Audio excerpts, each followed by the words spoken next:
Isso aqui, minha gente, ó, essa camiseta, esse homem aqui, entendeu? Esse homem aqui, isso sim é Marvel, isso sim é série, isso sim é personagem, minha gente, isso sim, esse cara aqui, o deus da mentira. Quem imaginaria que o vilão do primeiro filme do Thor seria um dos personagens mais icônicos, mais importantes e que protagonizaria a melhor série, pelo menos, dentro do Disney Plus, do Marvel Studios. Sim, hoje eu vim falar pra vocês sobre o final de Loki. Eu vim dar minha análise aqui, o que eu achei, explicar pra vocês algumas coisas também e como isso afeta o futuro da Marvel, mas logo depois da nossa vinheta, porque eu tô muito animado, cara!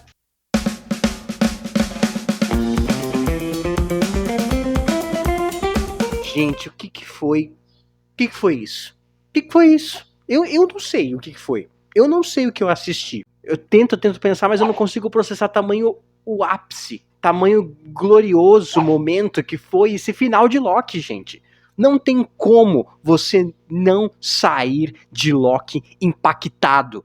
Não tem como você não sair de Loki falando que ser fã da Marvel é uma delícia. Porque é, gente. Porque esse sim. Isso sim, quem tá falando que não assiste Loki porque tá com raiva ou porque não gosta das produções da Marvel, que não tá gostando das últimas produções da Marvel, eu só sinto muito por vocês. Só sinto muito por vocês, porque Loki é o melhor produto que a Marvel fez. Depois de Ultimato, com certeza.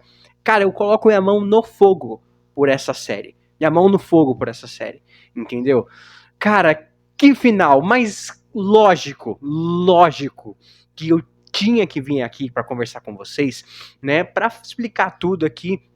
Mas antes eu peço que você se inscreva no nosso canal.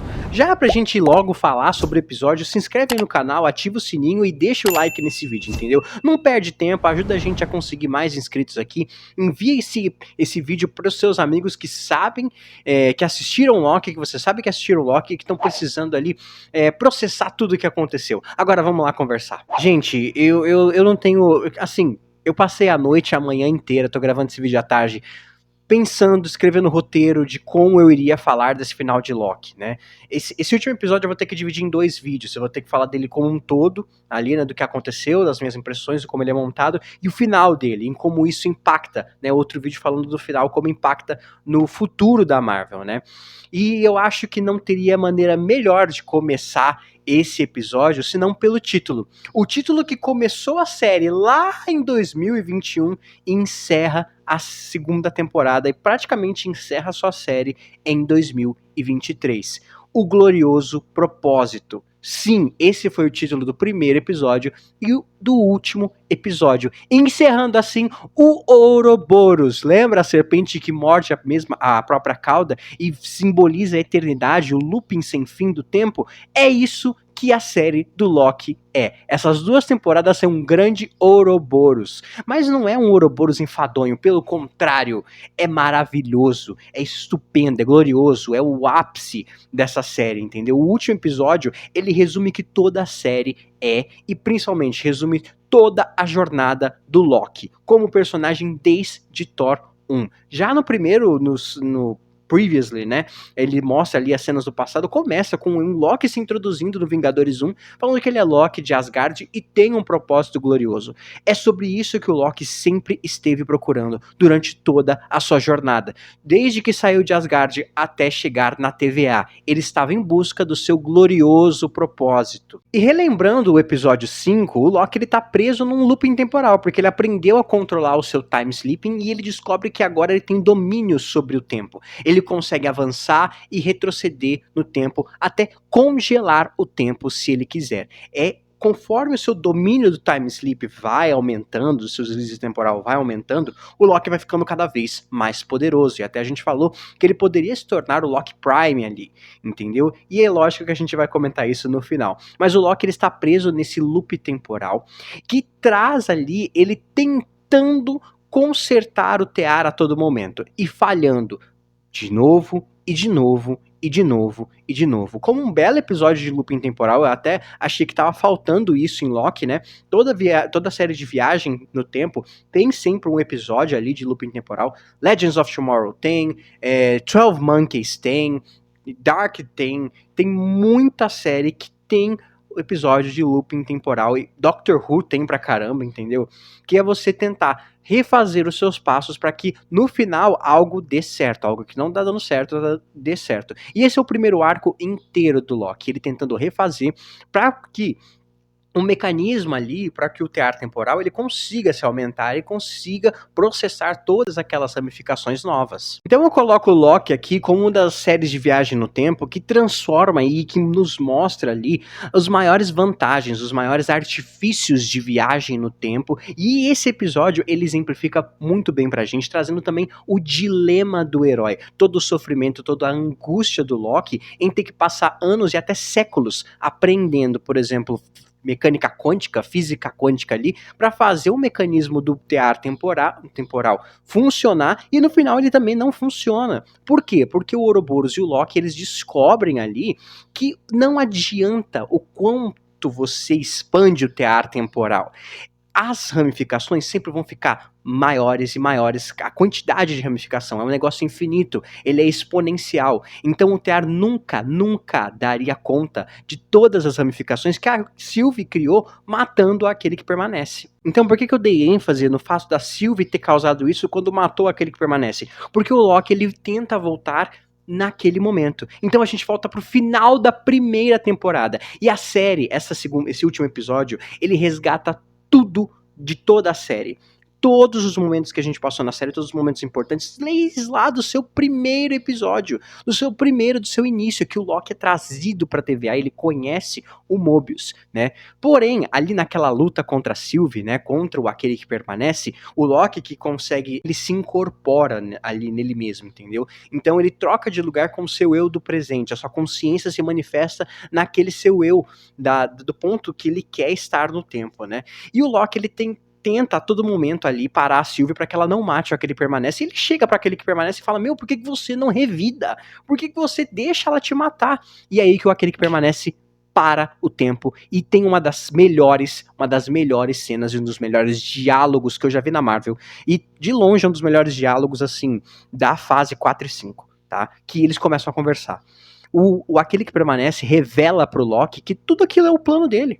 E eu acertei, gente, eu falei pra vocês, tudo isso é o plano daquele que permanece. Ele pavimentou tudo, até a sua morte foi pavimentada, até a causa da sua morte, até a manipulação da senhorita Minutos, e também o ódio que a Ravonna sentiu dele ao descobrir tudo o que aconteceu, entendeu? Desde a chegada do Victor Timely na TVA, tudo foi pavimentado pelo aquele que permanece. E sabe por quê? Porque, na verdade, não é que o tear temporal não consegue ali filtrar todas aquelas ramificações.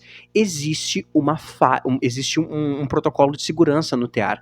Ele está lá para quando acontece, né, quando o multiverso começa a acontecer, o tear temporal se destrói, dizima todas as linhas temporais ramificadas ali, deixando apenas a linha temporal sagrada. E a TVA se destruir é só um efeito colateral.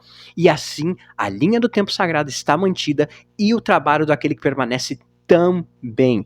É isso que é planejamento de vilão. O cara tá lá e ele pavimentou tudo, foi tudo uma grande manipulação. Tudo que o Loki tava fazendo, inclusive o seu deslize temporal. E isso torna a trama incrível. Mais uma vez, presos nesse ciclo sem fim ali, que aquele que permanece planejou. E eu não consigo deixar de perceber 12 Monkeys nisso. Né, quem viu aqui os vídeos que a gente fez sobre 12 Monkeys sabe como tudo foi bem pavimentado lá também, nessa trama temporal. Lá nós tínhamos o Testemunha, né? E aqui nós temos aquele que permanece, nós temos o Kang, entendeu? E o Loki, ele percebe que ele só vai conseguir sair dali se ele fizer alguma coisa completamente fora do que ele é, né? Uma coisa completamente inusitada, uma coisa que um Loki nunca faria. Ou ele matava a Sylvie, coisa que ele não iria fazer. Ele é apaixonado pela Sylvie, ele se apaixona por ele mesmo, e é até uma metáfora, o Loki ele é tão egocêntrico que ele não se mataria, ele nunca se mataria pra poder, até pra salvar o mundo. O Loki é egocêntrico demais pra isso, mas isso se resolve lá no fim do último do episódio, né? Ou ele quebraria o tear temporal, senão o aquele que permanece venceria de qualquer jeito, entendeu? Cara, isso é maravilhoso, que trama, que diálogo, que cena e que interpretação do Tom Hiddleston. O cara manda muito bem. O Tom Hiddleston, pra mim, é um dos melhores atores que tem na Marvel até hoje.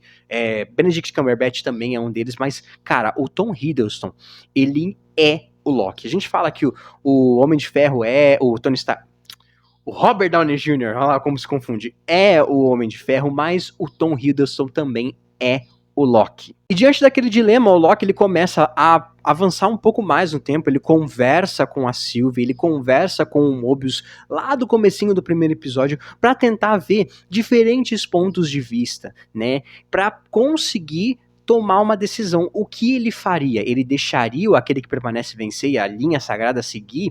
Porque segundo a Sylvie, é muito melhor a gente dar a oportunidade das pessoas errarem do que mantê-las presas. O livre-arbítrio se trata disso, mas o Loki sabe que não dá pra ter o livre-arbítrio do jeito que a Sylvie quer, virando as costas pra todo mundo e deixando a realidade à mercê do caos que o Kang pode trazer também, né? Porque a gente sabe que com o multiverso vem a guerra multiversal dos Kangs. Os Kangs estão ali, tá? E, inclusive, uma coisa muito legal que fala nesse episódio é que as variantes que a gente viu, por exemplo, em Homem-Formiga e a Vespa Quantumania não conhecem a TVA, não sabem aquele que permanece tem a TVA, então é um trunfo nas mãos dos heróis contra o vilão. Na conversa com o Mobius, o Loki também vê o outro lado, o lado da TVA, o lado de manter a ordem, o lado de fazer o seu serviço a todo custo, né, não importando as consequências ali, colocando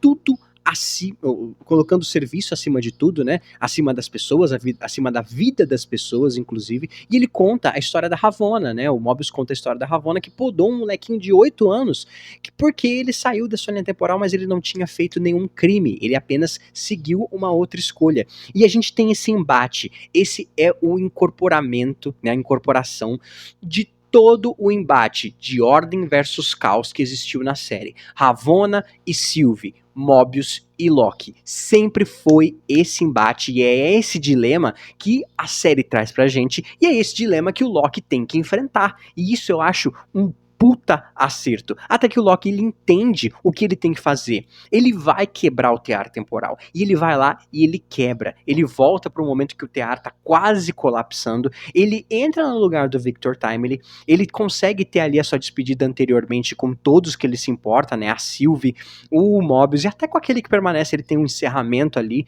enfrentando aquela figura ali que o Jonathan Majors também tá maravilhoso nesse episódio. Ele tá muito bom, interpretando tanto o Victor Timely quanto aquele que permanece.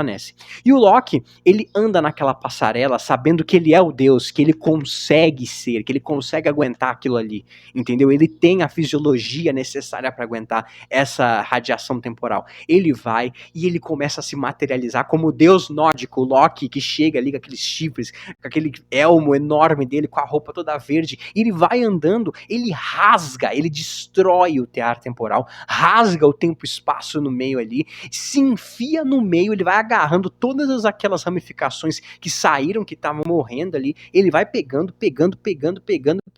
e vai se colocar no meio de todo aquele rolê, de todo aquele caos, sendo o epicentro e o grande guardião ali do multiverso, cara. Isso é, mano, gente, eu não sei o que eu consigo falar. É muito bom, cara, é muito bom. E o Loki percebe isso por quê? Porque ele teve todas essas perspectivas das pessoas ali e ele formou a sua própria concepção. Ele precisa da liberdade e livre-arbítrio para as pessoas? Precisa, mas não pode manter elas ali à mercê de qualquer maldade que chegue. Ele precisa protegê-las. E ele precisa fazer isso não sacrificando a vida dos outros, mas sacrificando a sua. sacrificando a sua liberdade, ficando sozinho no meio daquele epicentro multiversal ali, que depois vira até a Yggdrasil. Eu vou comentar isso no outro vídeo, né, sobre o final.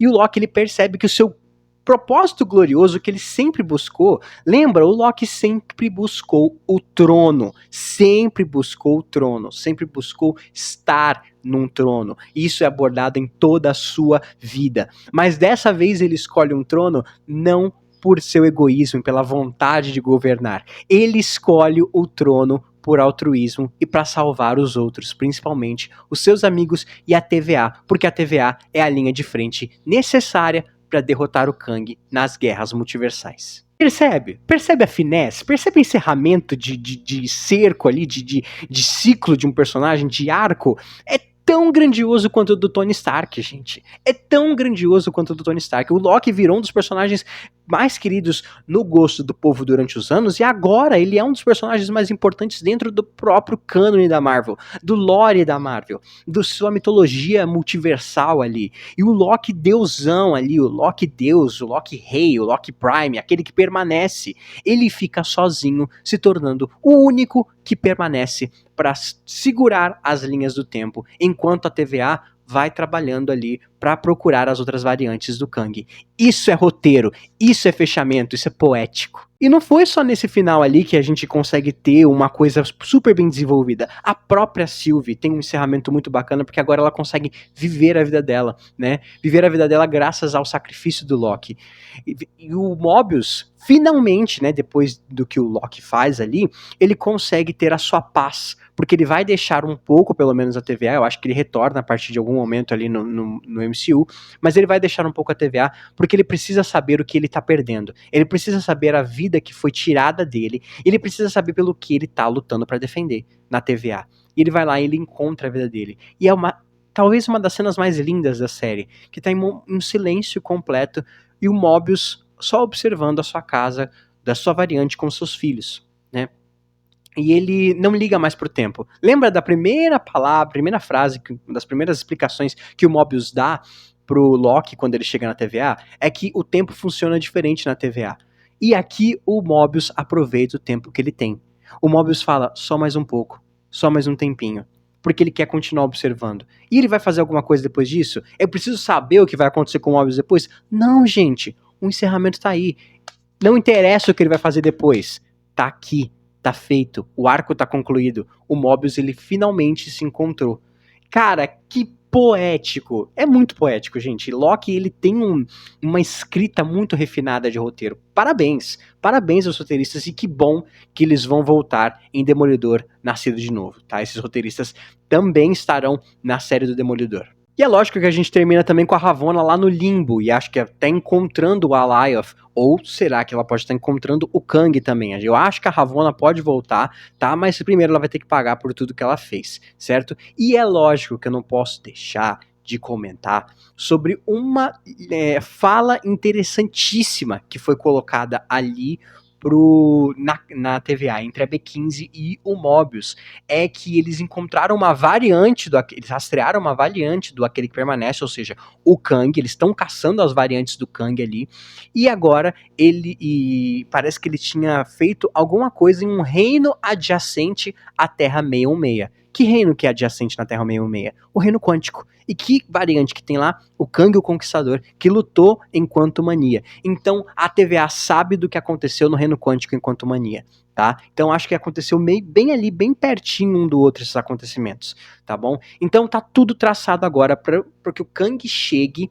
mas que o Loki e a TVA sejam ali a sua linha de frente. E isso quer dizer que vai ter uma terceira temporada, Giovanni? Infelizmente, acho que não, gente. Os roteiristas já falaram que Loki foi escrito para ser fechado ali em suas 2 temporadas. E para mim, perfeito, não precisa ter cena pós-crédito, não precisa ter terceira temporada. Eu adoraria que tivesse, mas se fechou tão bem, teve um arco tão bem, que eu não queria que continuasse, que estragasse, entendeu? É lógico, eu sei que o Loki vai voltar em Guerras Secretas, ele vai ser muito importante em Guerras Secretas, mas ele tá aqui. Ele tá aqui como um guardião do tempo, um guardião do multiverso. De Deus da mentira para Deus das histórias. Foi você, meu querido Loki. Muito obrigado por ter assistido até aqui, pessoal. Deixe nos seus comentários o que vocês acharam aí de Loki. Eu adorei gravar isso, tô feliz, tô com um sorrisão de orelha a orelha aqui. Mas, é lógico, não se esqueçam de se inscrever no canal. E até a próxima, nerds. Eu vou fazer ainda um vídeo explicando certinho o final e sobre o que significa o Loki ter feito o que ele fez. Beleza? Até a próxima, nerds. Fui!